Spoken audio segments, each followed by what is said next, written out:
Hi guys, welcome back once again. Advice for this is, huwag kang mandaraya. Ganito po yan eh. Kapag ang isang tao walang Diyos sa pagkatao niya, ay naiisip niya mandaraya talaga sa kapatao niya. Ganito yun eh. Minsan, example ko po sa inyo sa sugal, di ba? Ang galing mong magbalasa, pero dinidikot mo na yung dapat mong kunin na ipapampusoy mo doon sa kalaban mo. Ganun yun, mabilis yung kamay mo sa pagdukot ba o pagkuha na para dayain mo sa sugal yung kapwa mo. Example lang para maintindihan nyo. In-example ko lang sa sugal. Meron din naman po yung example ko rin pang pandaraya sa business. Okay. Halimbawa kayo magkaibigan.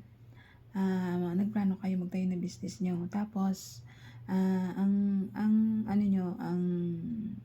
plano yung ipondo doon sa business nyo, pera yung ipondo, paghatian nyo ng kaibigan mo ay is, halimbawa lang po ito is 100k.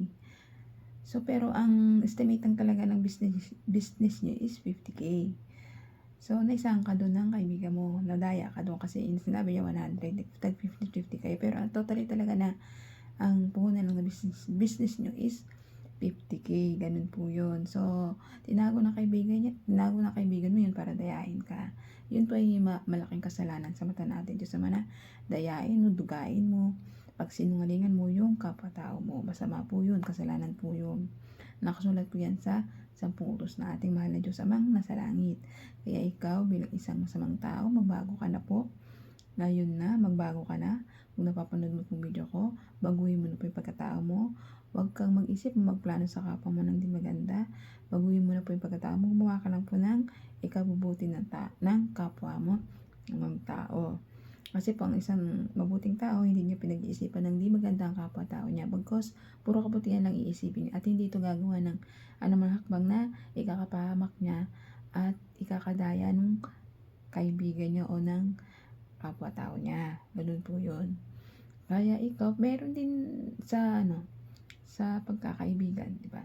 Minsan yung pandaraya sa ating kaibigan, ganun din.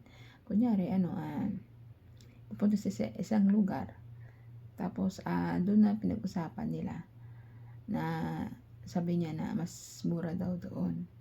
Ang maganda daw ang lugar doon. Lahat na daw nandun. Comfort ang pagpunta doon. So, maliligo kayo sa dagat, excursion kayo mga kaibigan. Ang napuntahan pala ay sobrang dumi ng dagat, daming lumot, daming dikya. So, ano nangyari? Tapos sabay tanakbuhan kayo ng kaibigan nyo, nagambag-ambag kayo ng malaking price. Ay pala, half price lang pala yung presyo ng pinuntahin yung resort o beach. Kunyari, 100 na lang. Example lang 100 sa ulo. Tapos sabi niya, lahat na pwede doon, malinaw, malinis yung tubig, doon lahat, may shower, pala walang shower. Tapos, dagat, dumi-dumi, puro dikya, lumot, tapos, walang palikuran, di ba? O, nadaya kayo ng kaibigan niyo, di ba? Kaya ikaw bilang isang mabuting tao, ay hayaan na lang natin sila sa gumawa ng kaibigan natin na ganun mga traidor ba, mga mandaraya sa kapwa nila. Basta isipin na lang natin, pagdasal lang natin sila na isang araw doon magbago sila, di ba? Kaya kayong mga tao, kayong mandaraya sa inyong kapatao kasi masama po yan.